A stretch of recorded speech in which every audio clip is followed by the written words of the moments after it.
Hello, hi, welcome to DigitalOcean Tech Talks. Today we're going to be talking about the DigitalOcean Kubernetes control plane and decisions that we made to improve the control plane. So welcome today. My name's Ivan. I'm on the product marketing side of DigitalOcean. Today, Adam Wolf Gordon, technical lead on DigitalOcean Kubernetes, and Bikram Gupta, our product lead for DigitalOcean Kubernetes, are going to be our speakers for today. They'll provide you with all the context around why we made this significant change in the control plane and what it means. So let's get started. We have a lot to cover today. Um, Please let us know in the chat where you're joining us from, and feel free to ask us any questions while we're presenting. The Kubernetes control plane was completely redesigned to include high availability, and we were able to reach a 99.95% SLA. So we're very, very excited to explain all the hard work that went into it and the technical details of why we did this, why we made this significant change in our architecture and our technology. Please, so let's begin. Let's go ahead. All right. Go ahead. Yeah. Okay. Hi, everyone, and thank you for joining. My name is Bikram Gupta, and I'm super excited to be presenting on this topic. HA and the new control plane are the most important milestone for DigitalOcean Kubernetes in the last 2 years. And whether you are a new DO user or you are an existing DO Kubernetes user, we believe that you will find a much better experience working on this platform. There are 3 topics in the agenda. The first topic is about features, benefits, and value proposition. And then we'll spend bulk of the time on the technical vision and the architecture. And finally, we will show a demo just to showcase the scalability of the new control plane.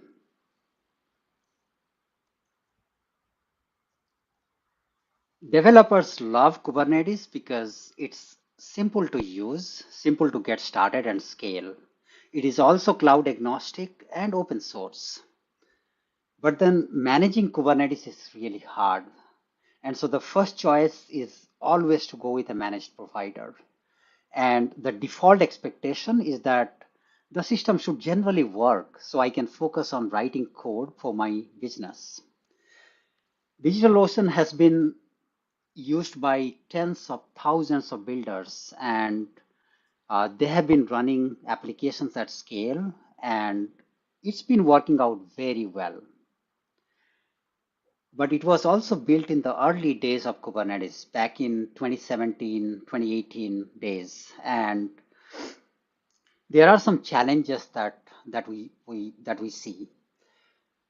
The key to keep in mind is that the legacy version of the DigitalOcean control plane, Kubernetes control plane, runs on a virtual machine or a droplet. And so when something goes wrong with the control plane, that means either fix that component or restart the virtual machine itself. And that's why we say the challenge is that limited self-healing for the control plane component. The second challenge that we have noticed is when customers try to scale from 5-node cluster to, let's say, 100-node cluster. When you are scaling your workloads, you are also going to put proportionately larger load on your control plane. And so if you are running the control plane on a virtual machine, it becomes inflexible and it needs a little bit of an intervention to scale the capacity of the control plane. The third challenge is building new features and capabilities like high availability and service level agreements. So we had two decisions in front of us: either continue to enhance the existing control plane or build one from the scratch. And we decided to go the route of go into the route of building a new one from the ground up so that we can leverage the latest and the best from the cloud native technology. In a while, Adam is going to go into details of how the technical architecture played out.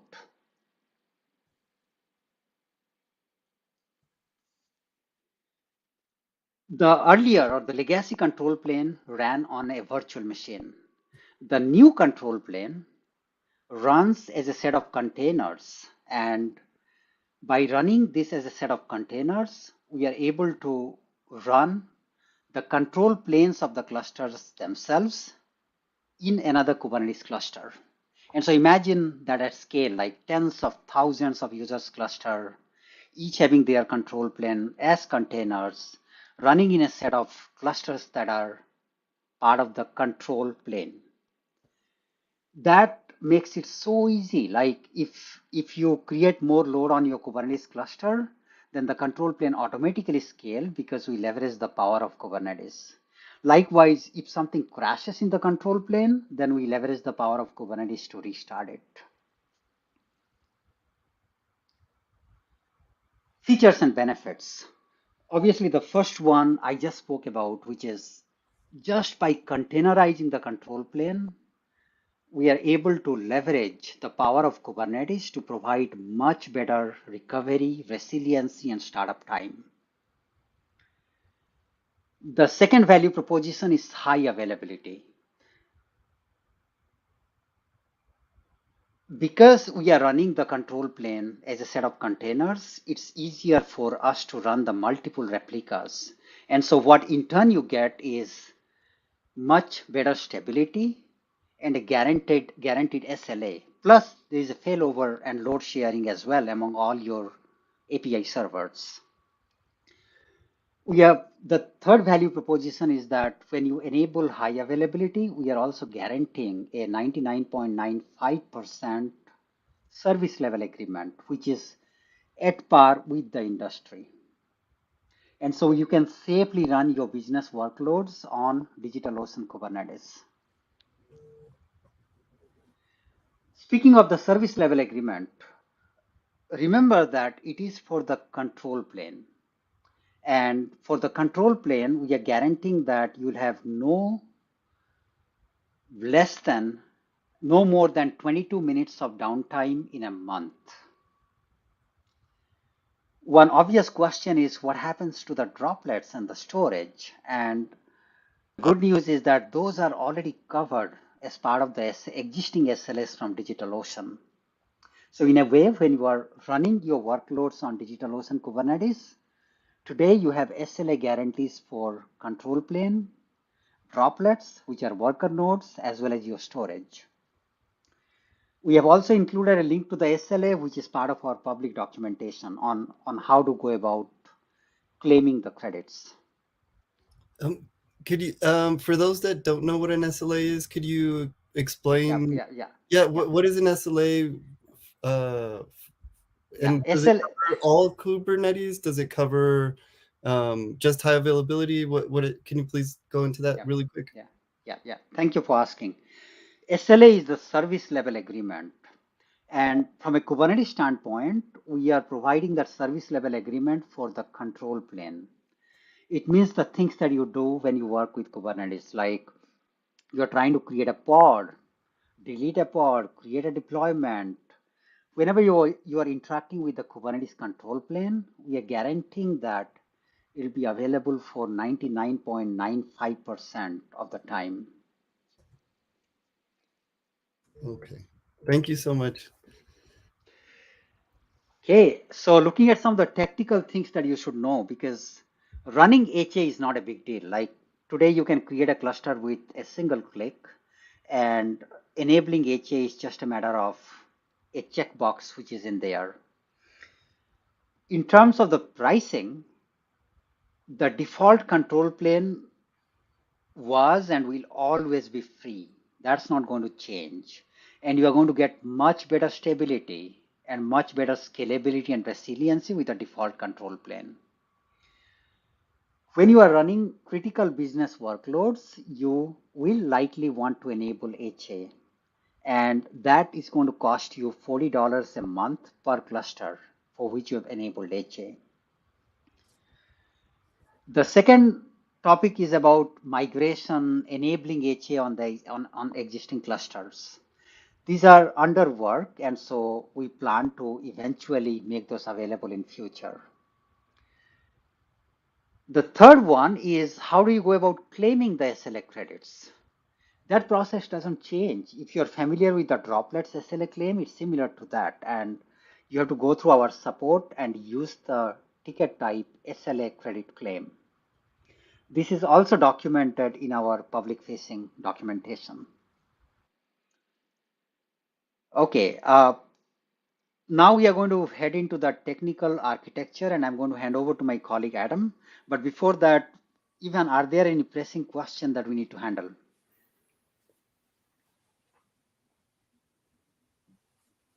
Okay, I'm going to hand off to Adam. Hey everyone, I'm Adam Wolf-Gordon. As Bikram mentioned, I'm the tech lead for the DOKS product, and I've been working on DOKS for quite a while. As we already said, we've completely re-architected the DOKS control plane now to be more resilient and to allow us to offer HA, which is a really critical capability for our business customers. So I'm going to share some details of what that change looks like and how the new control plane works internally, as well as how we actually manage it as a team. So when we first built the DOKS product back in 2018, around that timeframe, our control plane architecture was really simple. Each cluster had a control plane. That control plane ran in a single droplet, a single virtual machine. We hid that droplet from the user. We didn't want users to need to worry about the control plane details, and we didn't want them to poke at it. It is supposed to be managed for them. But at the end of the day, it was a single virtual machine. It was running all the control plane components. We did use different virtual machine sizes depending on the size of the cluster, so that if you had more nodes, you would get more control plane resources. And this was not something we documented, but it was kind of an open secret among our customers that we could resize your control plane. It was something that customers would ask us to do on a regular basis because they would hit the limits of their control plane size and need a bigger one before our automatic mechanisms to do that would kick in. So this architecture had a bunch of limitations. The most obvious one, I think, is that it is a single point of failure. If that droplet went down, your whole control plane was down, and your cluster was not incredibly useful during that time if it was down. One that's a bit more subtle is that this architecture was really inflexible. All of these components were baked into the droplet image, the VM image that we used to create them. And that meant it was harder for us to update those components. If we wanted to update the configuration, if we wanted to update the version of something, we had to create a new droplet image and create a new control plane droplet for the cluster. And same if we wanted to give any component more resources. So if one of your control plane components is using too much memory or too much CPU, we had to create a whole new droplet for that because the CPU and memory were a property of the droplet. It only has so much. And that's a disruptive process. We couldn't do that non-disruptively. So anytime we needed to resize that control plane, it was disruptive to the customer. And also, since we were constrained by the different droplet sizes available to us at DigitalOcean, we weren't making efficient use of resources. So this was not an efficient product for us to run. Our Kubernetes control plane components are, in general, more memory intensive than they are CPU intensive. Most of these components use more memory than CPU. But we couldn't scale those resources independently. We had to scale them together. So that meant we had a bunch of clusters that had essentially idle control planes where we were spending resources on them and they weren't being used. At the same time, we had a bunch of clusters that could have easily used more resources for their control planes, and we couldn't easily give them more. So that was a challenge that we had in terms of our internal efficiency. A quick question. So somebody that would be running Kubernetes on their own, would they run into these types of problems? Like, for instance, like I have a cluster of Raspberry Pis, and I've thought of creating HA on there, but it's been so like I haven't been able to do it. But like somebody in that situation managing their own Kubernetes, what does that look like on their end? Yeah, absolutely. If you're running your own Kubernetes, you'd have to make a decision about how to run your control plane. But you would run into the same kinds of problems in terms of choosing how many resources you need for it, and how to manage the droplets or machines that you're running it on. So they would even if you're running your own Kubernetes, you have to think about these things. You have to think about whether you want HA or not. And it's not like as simple as like clicking a button on DigitalOcean, but you have to go into all these difficult technical questions, right? Absolutely, yeah, and that's one of the big benefits of our managed product is that we take care of that control plane for you, and that's really the core of what our product does is run that control plane, so that as a Kubernetes user, you don't really have to think about it; you just use it. Yeah. And that actually leads really naturally to the next thing I was going to say, which is one of the other challenges with this architecture was that we couldn't leverage community supported or open source tooling for managing these control planes. Because we were running them on Droplets, pretty much everything that we built to manage these things was custom.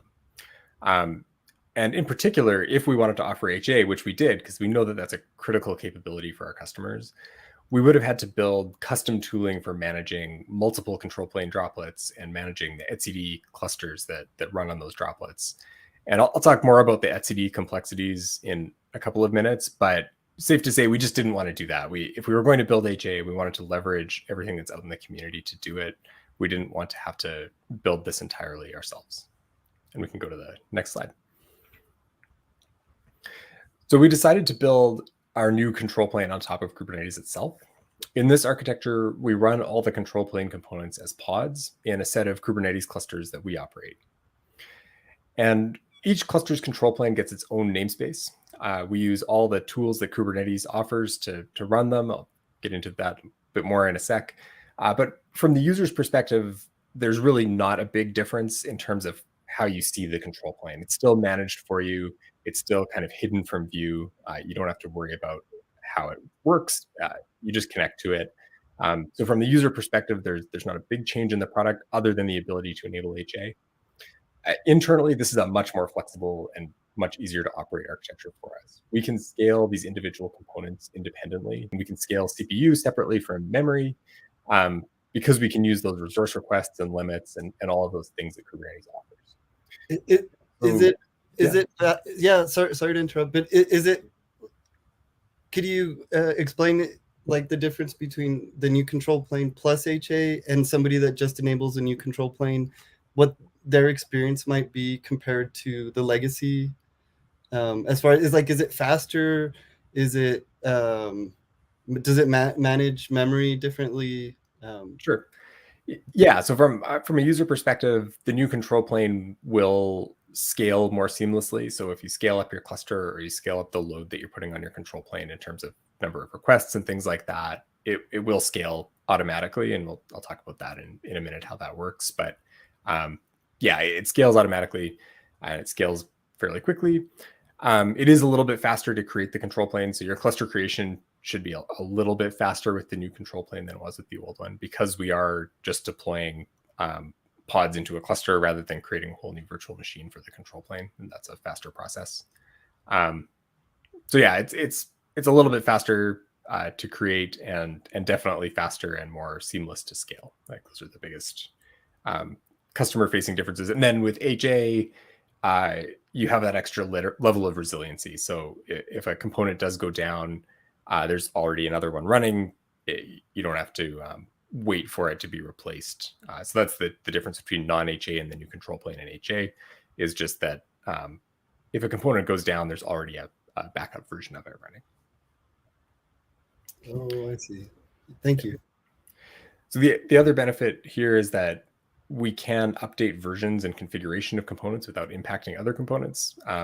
Because again, in our previous architecture, everything was baked into that droplet image. If we wanted to update the version of something, we had to take the whole thing down, bring the whole thing back up. Now we can update just the version of that one component and restart the container, and then it's ready to go. So we'll can move on to the next slide. So that means, like, to translate that really quick, that means that you can like update somebody's cluster behind the scenes without them knowing. That's right. And we We don't update the Kubernetes version without the customer knowing. Like that is still something the customer needs to do or opt into automatic upgrades. Like there's no change in how that works from the customer perspective.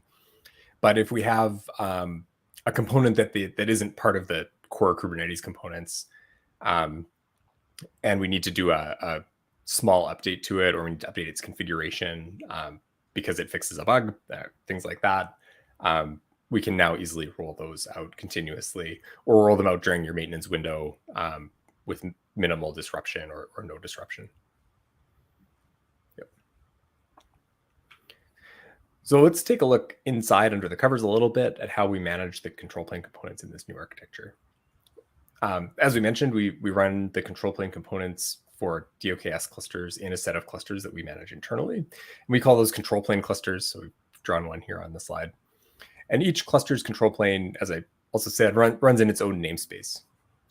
In each of these control plane clusters, we run an operator that we built. So using the pretty standard Kubernetes operator pattern. And this operator manages the control plane components. So the way that an operator works is you have a custom resource that holds the configuration for whatever your operator is managing, in this case, the control plane components. And when you create a cluster, there's an internal DigitalOcean service. And what it used to do in the legacy control plane was create your control plane droplet and configure that, all of those steps. That same service now has been updated so that what it does is creates this custom resource in the control plane cluster that holds the configuration of your cluster. So which version you want, all of those kinds of configuration details that you enter on the create page. The operator that we run is watching for those resources. And when it gets created, it's going to look at the configuration in that CRD, and it's going to configure all of these control plane components in the cluster based on that configuration. So it's going to configure etcd, the API server, the Kubernetes scheduler, all of those pieces of the Kubernetes control plane. And when you update your cluster's configuration, for example, when you do choose to upgrade to a new Kubernetes version, the same thing happens. These internal services are going to update that custom resource in the control plane cluster, and our operator is going to kick in and make the updates to the individual components. So here we're leveraging a bunch of tools that Kubernetes gives us to make this a really simple and flexible experience, much more resilient and simpler to operate for us than our old architecture. First off, we're using these CRDs and this operator pattern. This operator pattern is really powerful and gives us good tools to build on top of. So we're not building quite as much custom stuff. The custom pieces that we're building are really specific to our product and not sort of scaffolding and things like that. We're also using all the standard Kubernetes techniques. So we're using deployments. We're using vertical pod autoscaling to automatically scale resources up and down, depending on how busy a particular control plane is. We use anti-affinity rules to ensure resilience of these components so they're not hosted on the same physical machine. And we can also isolate these control planes from one another using Cilium network policies. So we do run control planes for a bunch of different customers in the same control plane cluster, and those different customers' control planes can never talk to each other. We make sure of that using Cilium. And finally, etcd, which is super complex to manage, is managed by a separate operator, which we'll talk more about on the next slide. So when we thought about building HA and had our legacy control plane architecture, the part that really scared us and made us not want to do it was etcd. And that's because etcd is the only stateful component of the control plane. It's the piece that stores all of the data for your Kubernetes clusters. So that means a couple of things. First off, it means it's super important. If your etcd goes away, your cluster is pretty useless. We have to be super careful about it and its data. It's really a critical piece of the Kubernetes cluster. And secondly, it is complex to operate. Etcd has a bunch of things you can tune, which are complex in themselves. And then if you want to run multiple replicas and have it be highly available, that's additional complexity. It's much more complex to manage multiple etcd replicas than it is to manage a single one. That's because it needs to maintain quorum. Those replicas have to have a leader. They have to elect a leader and have a leader all the time.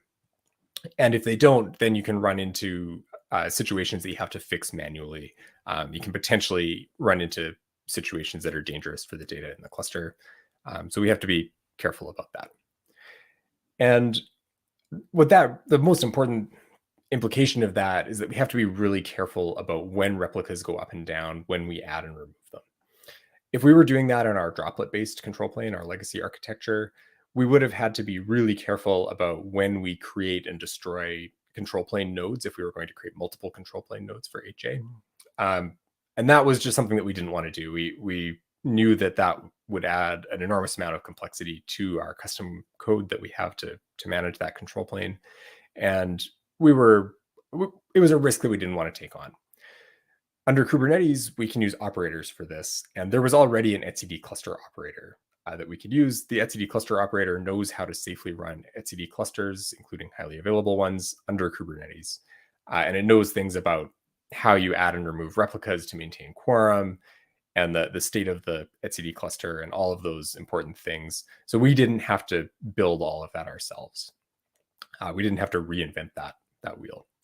So this operator was originally built by Improbable, the game company. They're big Kubernetes users and built this operator, but we've been working on it. We have a bunch of improvements that we've made to it that we're contributing back into the community. And we can go to the next slide, unless there's questions on this one.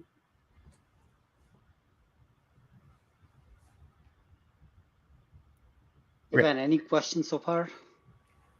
No questions so far. But the etcd operator, from my understanding, that's kind of like the database that holds the kind of like the version of the Kubernetes cluster at any given time. So if you lose that, then you lose the current state of the cluster, right? Yeah, etcd is the data store that stores all of the configuration for the resources in the cluster. So it's the backing store for the cluster. Yeah, and if you lose it, then your workloads will probably still be running, but you won't be able to configure them or change them, and the other Kubernetes control plane components aren't able to manage your workloads. And like the technical challenge that you were describing is, how do you make sure that you have multiple, like you said, like a replica set of etcd where all of them have the current state of the cluster, but only one manages it? Yeah, that's right. And etcd solves that problem. Like it elects the leader. That's all handled. The challenge for us is managing those replicas and making sure that they always have a leader. And that so for example, if you've got 3 of them, if you have 3 replicas, you need at least 2 of them to agree all the time. If you take down 2, the other one doesn't know what the state is anymore. And it's not going to be willing to be the leader because it doesn't have a friend who says he can be the leader. In really simple terms, that's kind of how it works. So yeah, that's the challenge, is managing those and being taking into account the state of the etcd cluster as we manage the control plane nodes. Great. Thank you. So one additional important piece of this puzzle is that now we're running multiple layers of Kubernetes. We've got the DOKS clusters that customers use, and then we've got these control plane clusters that we run their control planes in. So we needed a good way to manage these control plane clusters. And we didn't want these control plane clusters to be DOKS clusters, because then we'd have a bit of a chicken and egg problem if we had an outage. If the control plane cluster was running its own control plane, or another control plane cluster was running the control plane, we could get into a state where we have to do a bunch of sort of manual work in order to bring the cluster back to health. So our solution to this was to use Cluster API. Cluster API is a Kubernetes community project from SIG Cluster Lifecycle. What Cluster API lets us do is manage clusters declaratively using Kubernetes CRDs and Kubernetes controllers. So it's a great way to manage your own Kubernetes clusters. If you don't want to use a managed product like DigitalOcean, you could use something like a Cluster API to run your cluster on top of DigitalOcean infrastructure without using the managed product. So we maintain a DigitalOcean Cluster API provider. That's the piece that knows all of the DO specific details about how to create droplets and DigitalOcean load balancers and things like that. That plugs into the generic Cluster API framework that knows how to bring up a Kubernetes cluster on top of generic cloud infrastructure or other infrastructure, but in our case, cloud infrastructure. So the only cluster that we manage manually ourselves is this management cluster. The management cluster is where we host our cluster API components. That's where the cluster API controller runs. And this is completely out of any sort of user flow. The management cluster is not a piece of like the user-facing product. This is some of our internal infrastructure. But it runs this cluster API infrastructure, and cluster API knows how to manage clusters. It knows how to create clusters. And most importantly for us, it knows how to configure cluster auto-scaling. So our control plane clusters themselves can scale up and down in terms of the number of nodes they have based on how many control planes they're hosting. Obviously, there's a maximum size that we need to enforce, and we can only schedule so much into a particular cluster. But Cluster API has made it really easy for us to create new clusters when we need them, when we do run out of capacity, and also to ensure that our control plane clusters are healthy and that they have enough nodes to serve all of the control planes that are running in them. So this has been a really great open source tool that we have used to really reduce our operational toil and not have to manually manage a bunch of Kubernetes clusters ourselves. Yeah, Adam, we have several questions coming in already. One thing I have to say is kubeception. So I love that word because that really describes Cluster API. You eliminate the single point of failure in Kubernetes with Kubernetes, which I just find hilarious. It just super funny to me. We have one question from Powell asking, is this new approach available from Terraform DO provider? Yes, you can enable HA using Doctal, the UI, and Terraform. And just to add to that, every new cluster that you create today has the new control plane architecture, regardless of whether it's HA or not. Like I said in a couple slides ago, the only difference between HA and non-HA in the new architecture is how many replicas we create of each control plane component. So from the user perspective, it's no different to create a new control plane architecture cluster. Anytime you create a cluster, it has that new architecture. If you enable HA, you're just getting those extra replicas. Yeah, with HA, you'll have the guarantee that you'll have 99.95 uptime for your cluster. The other question that we got. Oh, thank you, Dennis. Can I take it up? Yeah, yes, please go ahead. Yeah. So this is definitely under work. We know, and we have heard about this feedback from multiple users. Right now, in our marketplace, you'll find a one-click that allows you to use an OpenEBS NFS provisioner, so you can run it in your Kubernetes cluster, and it uses the DO block storage as the backend. We'll paste the link to that in the chat here. So you have another option that you can test and see if that suits you. For the DO hosted read-write many, right now I cannot commit to a timeline, but we are very much aware of this request. Great. So we can move on to the next slide. I think this is the last one I have. The last thing I wanted to talk about quickly here is our SLA. So we knew it was really important for us to offer an SLA for our customers on the HA control plane. That's something that lets our customers trust that the platform is going to work and really gives them a promise that it's going to work. If we were going to offer an SLA, we needed to be able to know that we were meeting it internally. We couldn't just say that it's 99.95 available and not be able to measure that.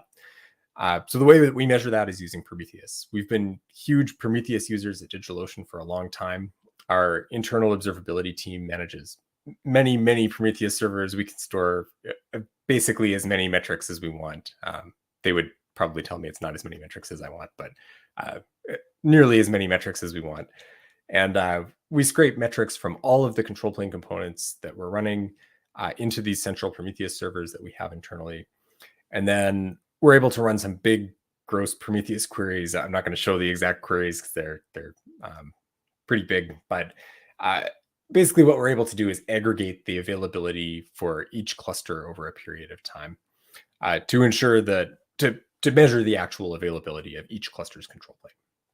And we have some reporting that runs every day for every cluster and gives us a list of clusters and what their control plane availability is. So we can always make sure that we're meeting that 99.95% SLA for HA clusters. And we can also monitor the availability of our non-HA clusters and identify any problems that we're having there. So that's all the technical details for today. I'm going to pass things back to Bikram, and he's got a demo to show how this all comes together for the user. All right, so I'm going to start sharing my screen, and I'll be doing a little bit of back and forth between a few terminals. Let me just get those in order. Go ahead, Evan. Yeah, I was just gonna say this is my favorite part. I love demos, and this demo is really cool. We're gonna see Bikram do a bunch of stuff, but one thing he's gonna do is he's gonna scale a ton of clusters, and you're gonna see what effect that has. So yeah, I'm really excited about this. I'm kind of a dork about this stuff, and really love it. Really excited to see people coming in from Greece. Yeah, Prometheus is fire. Agreed, Thomas. Perfect. Yeah, and we'll make sure to. Yeah, I think Adam, you posted the NFS provisioner link already, so thank you. The demo that we wanted to show was not about how to create HA cluster, because that's just a checkbox, and you can use that in Terraform, API, CLI, wherever you want. But what you'll be more interested to know is, okay, can it scale just like we are promising? And we'll just show you in action. And so I have a cluster here, and for this cluster, I want you to take a note that, okay, the HA is enabled. And then please take a note of the node pool. Like there are two node pools. One node pool has 5 nodes and the other node pool has 1 node available. We ran the test like last night, and so I'll just show you what happened during the test run. And for that, I'm going to the Insights tab here. And because we ran the test in the particular node pool which had 5 nodes, I'm just going to pick that. And let's see the last 12 hours usage. So you can start to notice here that in the last 24 hours, the load has been pretty steady. But then if you're in the Pacific time, somewhere around this midnight, for about 30 minutes, the CPU really spiked up. The load spiked up and the memory usage spiked up as well. And so what did we do at that time? And for that, I'm just going to show you the Kubebench tool that we used to run the test. And not going to go into the details of what it does, but then during that time period, the Kubebench or Kbench actually created about 1350 pods, and it noted down all the like throughput and the latency. It was creating about 180 pods per minute. The pod creation average latency was around 64 seconds. But when you start to look at the latency, sometimes the max latency was around 125 seconds because it's in millisecond. And this is the view from the Kbench. Like we stressed, we did some load testing at that point, and now let's see how that pattern looked like. And so for that I'm going to take you to the Grafana dashboard. We have a one-click installed in that cluster, and that is our monitoring one-click.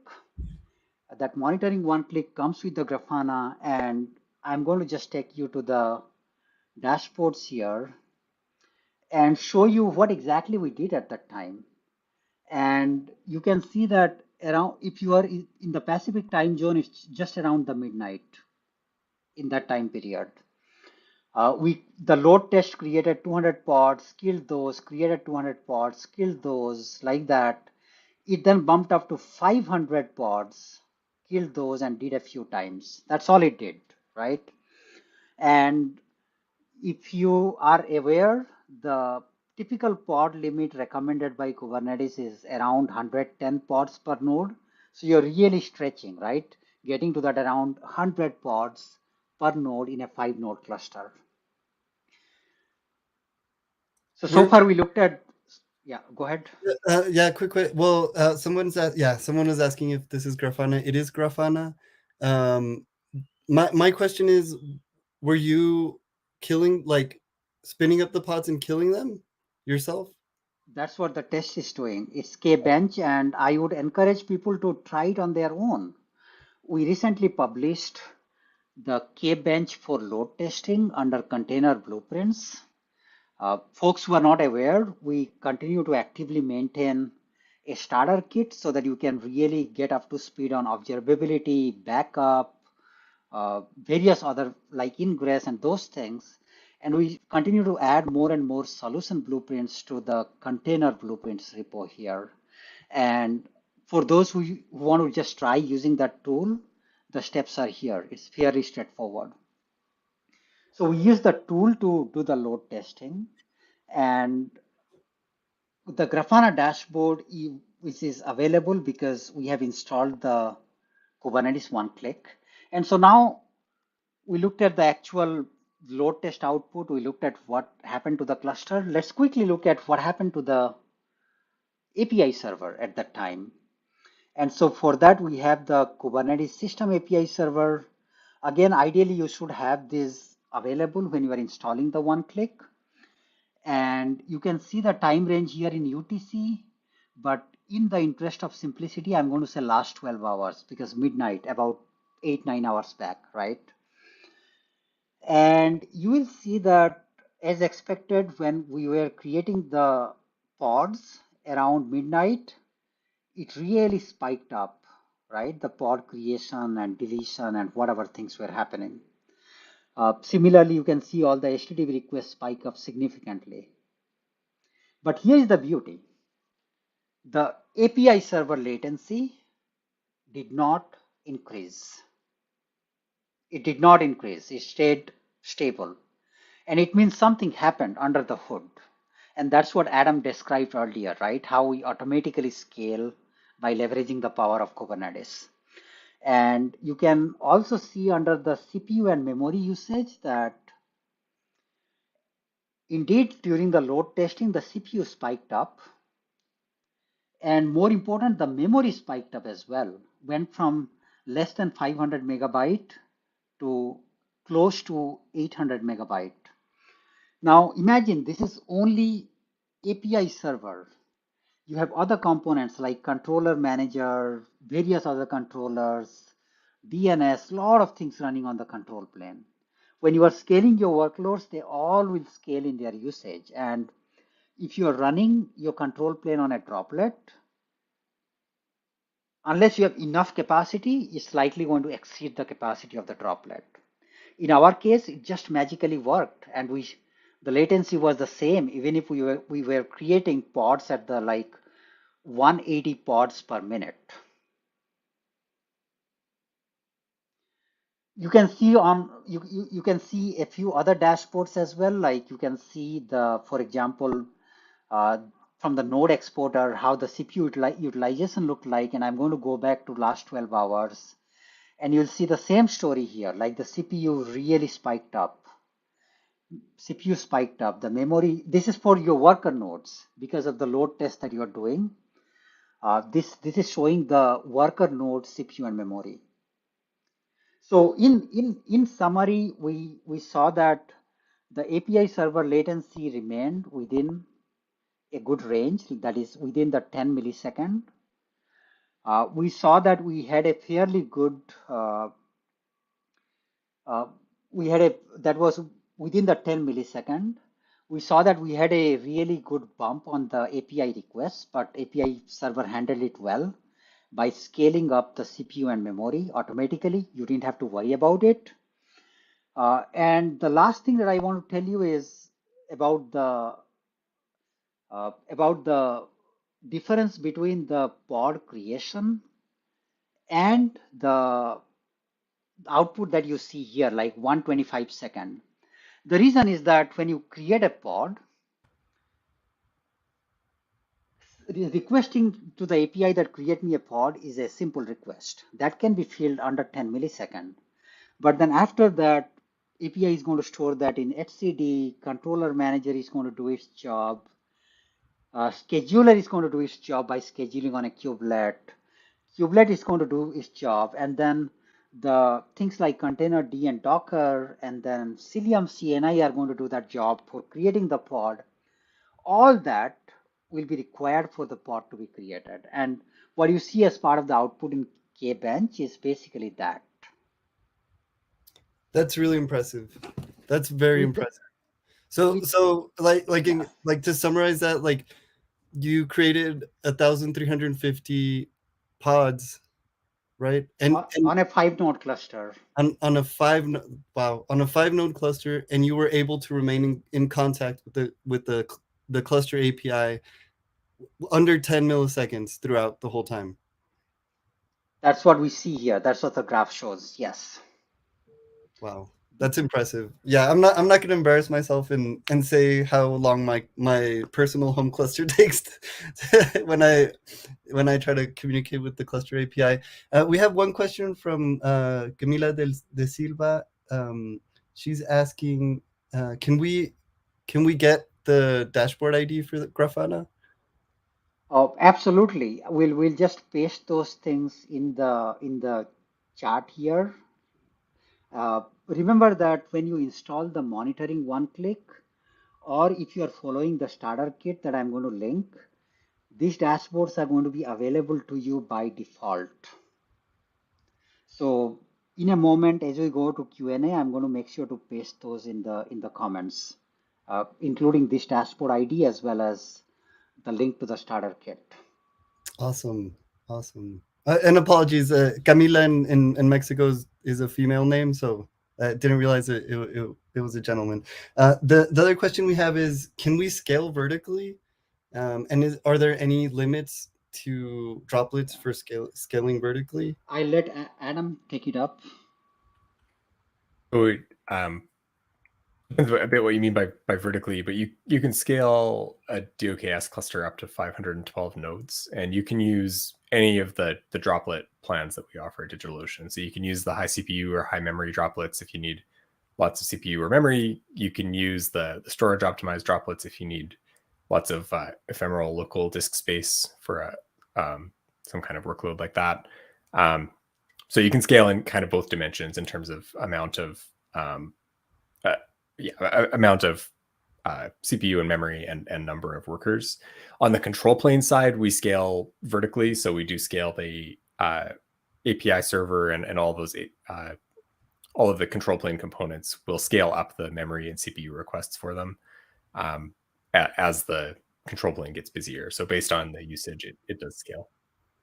Yeah. Kubernetes is highly customizable, so it depends a lot on your configuration. If you want to scale vertically in terms of like having more CPU, you would put that into your configuration and create a droplet or a virtual machine with more CPU, right? And target your workload that needs that for that droplet in particular. So it's up to you what you would like to do. Oh, wow, that's a very good question. Volka is asking, what's your next goal or challenge with this system? Adam, you want to take it up technically? From a business side, of course, we want to, our vision is that we want to provide a very simple Kubernetes experience for our business users and for the builders and developers. It means we'll focus a lot more on the kind of workflows that you need to have so that you create a cluster with one click and you are ready to start building and running and scaling applications. That means there are certain features and capabilities that you're going to need, and we are focusing on building those things. But it seems like your question was the challenge with the system itself, and I think you meant about this backend architecture, and I let Adam tackle that. Yeah, I think from an internal point of view and operationally, we've definitely accumulated a little bit of tech debt to get this out and make it available. And yeah, obviously focusing on the customer value initially. And so there's a little bit of toil internally that we still have to do to manage clusters and ensure that we always have capacity for more control planes, things like that. So a big part of our upcoming work is automating that away and making our own lives easier. The other big thing coming for customers is we do want to make sure that people who have existing DOKS clusters that they've had for a long time on the legacy control plane are able to get all the benefits of the new control plane. And also that's an advantage for us because it means we no longer need to support that old control plane. So we definitely want to enable that migration, and that's something that we're working on in the near future as well. Right. Yeah. To that point, the new control plane is only available on new clusters that are created. So if you have a cluster that you might have created a long time ago, it likely would probably is not on the new control plane, right? Yeah, that's right. Over the early availability period for HA, which started in November, we did gradually start creating more clusters on the new control plane. So there are some clusters that were created in between late 2021 and now that are on the new control plane, even if they're not HA. All HA clusters are on the new control plane, and all clusters created since our general availability last week are on the new control plane. But before that, it's a mix. And if you created a cluster in effectively in 2021 or before, then it's on the old control plane. We have one question from Thomas on how quantum computing, how you would see that, any added benefits from quantum computing? I don't know the answer to that question. It's a great question. Adam, if you know, chime in. Otherwise, we'll take it up as an action item. I think quantum computing has some interesting use cases. It's also definitely not at the point yet where we're going to offer it in the cloud. It's still expensive and pretty researchy. I know some people working at those companies, and it's neat stuff, but I think not quite ready for DigitalOcean yet. Yeah, it's not predictable, right? That's the whole thing about quantum computing at this point. It's they're still trying to get predictability around a quantum droplet. Yeah. The other question we have is, do you use Prometheus for monitoring? Yeah, pretty much all of our monitoring at DigitalOcean is Prometheus based, and the monitoring stack that Bikram showed in the demo also includes Prometheus. So we make it easy for you to install Prometheus and Grafana onto your cluster and use it for your own purposes. But yeah, internally we use Prometheus everywhere. We've got Prometheus running in our control plane clusters and collecting all those metrics from the control planes. We have Prometheus running internally on all our internal systems and collecting metrics from all of that. We run most of our alerting through Prometheus as well, and Alert Manager. So yep, we use Prometheus everywhere for monitoring.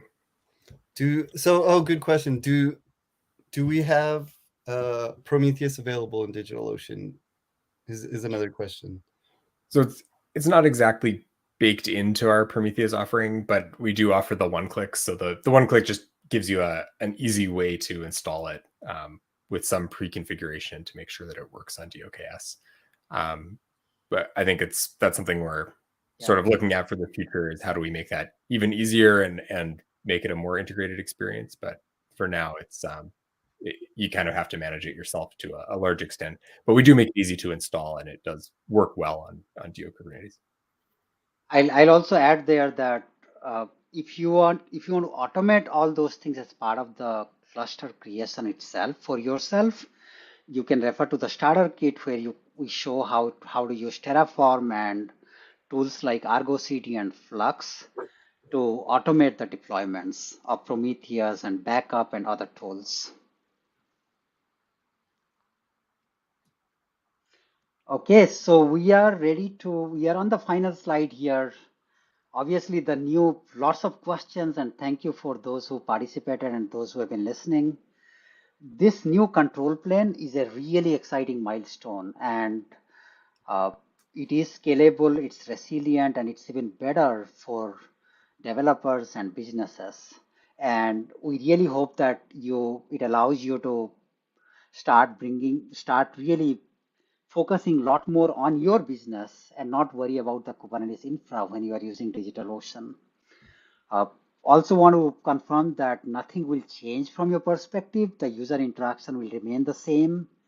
Any new cluster is on the new control plane. And if you want HA, you have to opt for it when you are creating the cluster. With that, we are done with our presentation, and we'll see if there are any outstanding questions. Yeah, Bikram, there's still a couple of outstanding questions. Tech asks, when, oh gosh, we just got a bit, sorry, when will read-write volumes be available for DigitalOcean Kubernetes? And what's the plan there? We don't, and then if the question from tech is about a managed offering for read-write volume, we don't have an answer yet. We understand that it is an active request from a lot of users, and we are still researching that. However, there are other options that somebody provided, like they run on NFS, and then we also pasted a link to a one-click NFS that you can install as part of your own Kubernetes cluster. Hopefully that answers your question. Thank you, Bikram. And yeah, question is if we have Grafana as a one-click as well. It is, and we pasted the link to the Kubernetes monitoring stack. That includes metric server and the You Prometheus stack, which also includes Grafana and all the dashboards. There was a question on the dashboards IDs for the API and a few other things that I showed. I believe those are all included. Otherwise, we'll make sure to include those, and you'll see those update in the next 1 to 2 weeks.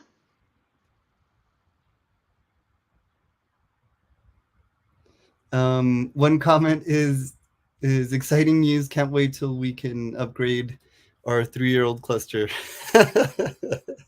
We look forward to that. And as Adam said earlier, there are some things that the team is actively working on. And right now, we are not able to commit to a timeline, but rest assured, it's top most on our priority.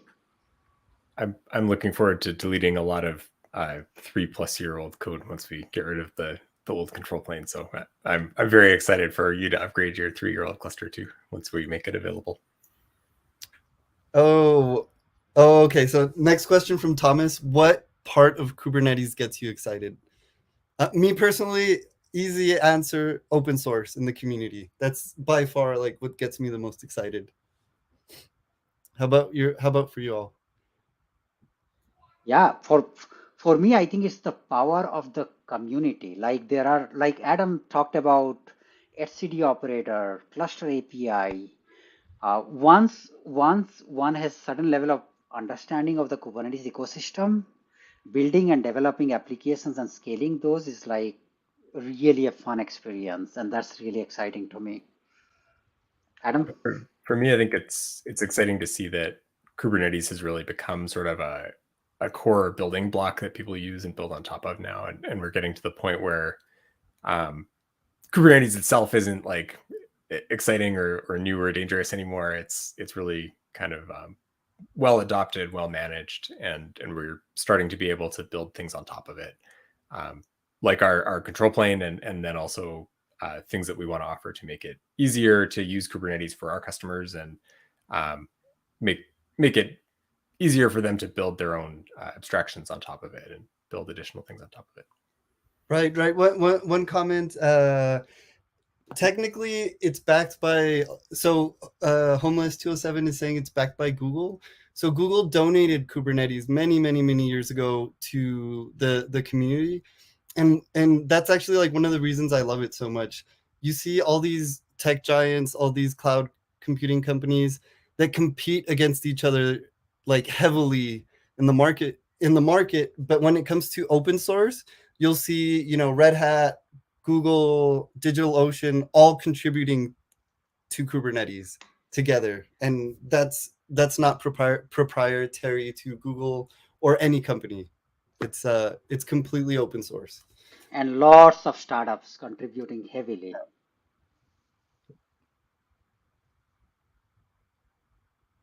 Okay, we are right at the top of the hour. Yeah, thank you so much for joining us. I want to give a big thanks to Dennis. He's our production person on the back end. Bikram for being here so early. He's on on the West Coast, so he was here very, very early. And Adam coming in from Canada. I'm here from Denver, and appreciate everybody joining us around the globe. Really exciting to see people all around. We're still getting a couple of questions in. Do you think we could have?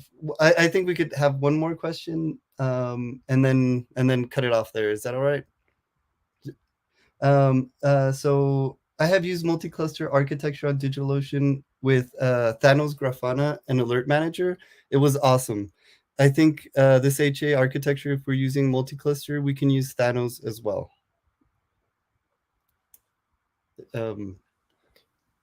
Yeah, all the use cases that worked on our old architecture should work on the new one. The only big difference is that you'll have more resilience on your control plane. So with the HA, so yeah, definitely, if you're using Thanos before, you should be able to still use Thanos, and that's definitely a cool product.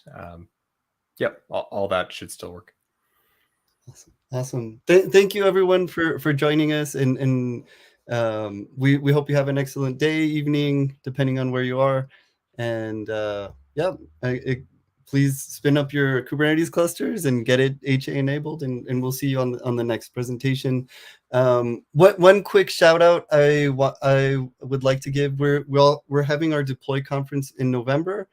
And with that, we're going to have a call for papers. So if you're interested in presenting at our conference, please submit your talk, and yeah, that'll help you get your name out there and for your company as well. So yeah, excited to see you all. So thank you for joining us. Take care. Thank you, everyone.